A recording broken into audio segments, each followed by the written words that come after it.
Hello folks, Ryan here with Natural Aquariums and welcome to episode number 3 of this series with this 20-gallon long aquarium.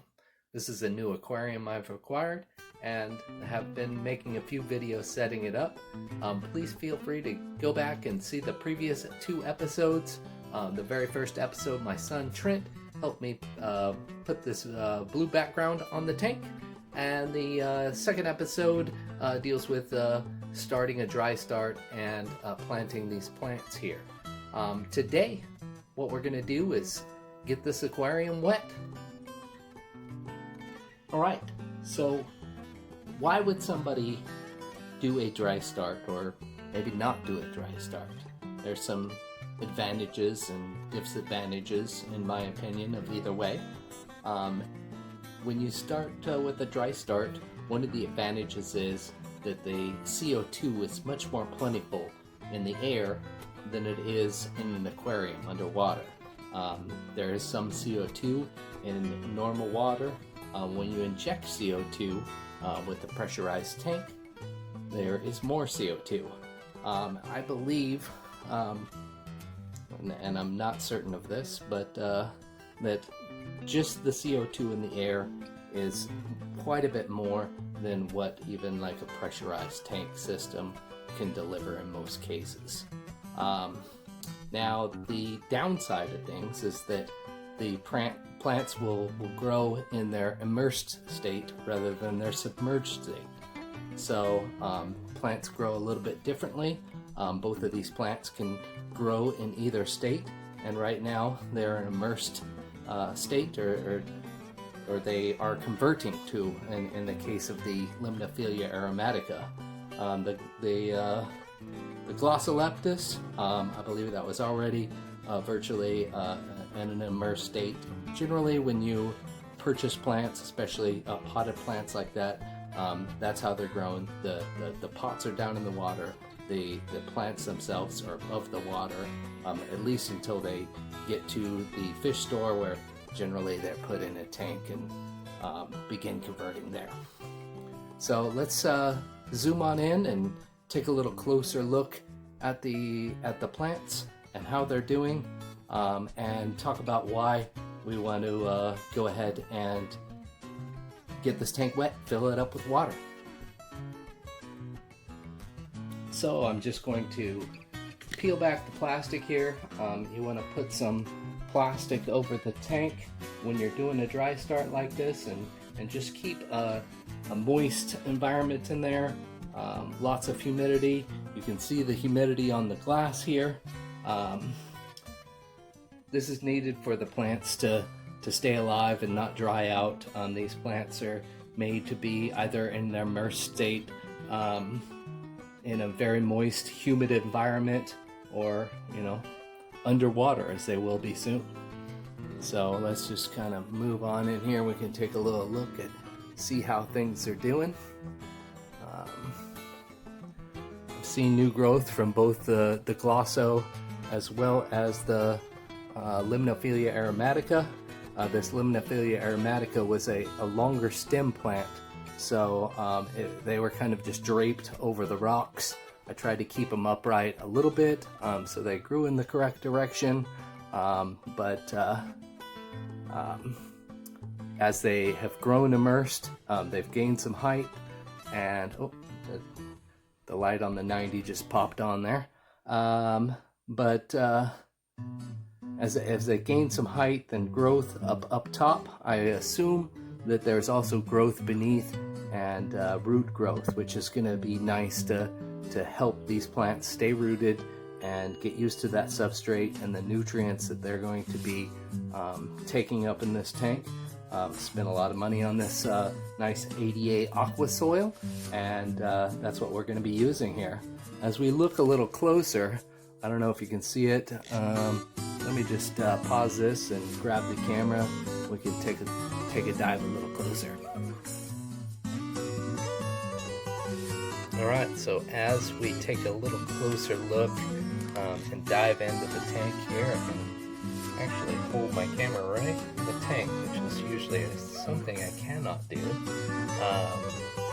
But you can see the Limnophilia aromatica started growing up to the top. The tops of them are reaching out to the light and experiencing good growth. But what's really cool is these little guys down here. And see, if you watch my other video, you know I didn't plant any little tiny ones like that. And so these are the completely immersed growth. So they will have to be converted to submerged growth. And so that you can check back and see the progress of that and how that works. But we actually have, it appears to be some sort of like runners and new plants sprouting up, so that's really cool. I plan on taking some trimmings of these plants and maybe growing them in an immersed state as well as submerged in this tank here as well. And then just we'll look at the carpeting plant here, the glossostigma. And you know, a lot of people they start these dry starts so they can get stuff like these new sprouts and these runners, and then it can just fill in a carpet a lot quicker. I'm not too worried about it. I think it's, you know, it's certainly had some new growth, and I'm not sure if I see a lot of new sprouts and stuff, but I'm sure there is there. And once again, we just want to get good, strong root growth and make sure these plants know that this is their new home and this is where they're going to stay. So we've got things set up and prepared a little bit.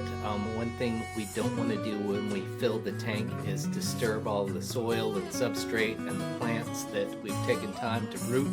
So I actually saved the 88 aqua soil bag here and placed it into the water to serve as a buffer or shield from the water pressure that we're going to be putting in there. In fact, you can see Takashi Amano right there on the bag, so some nice inspiration, and hopefully Mr. Amano's looking over us today as we begin this new planted aquarium and submerge everything underwater. I've set up a siphon hose right here. I've got that going into the 90-gallon fish tank. I like to start aquariums, new aquariums with old fish tank water. I don't think there's a whole lot of beneficial bacteria in the water column itself, but there probably is some. I think most of that resides on surfaces, and that's why we use media that has lots of surface area and whatnot, and why plants help so much. But I'm going to siphon some of that water out. Doesn't need to be dechlorinated at all. You know, it's just water that's ready to go. I did a water change actually on the 90 about 2 days ago, so this water's probably just prime right now. So I'm going to go ahead and start that siphon and get it filled up.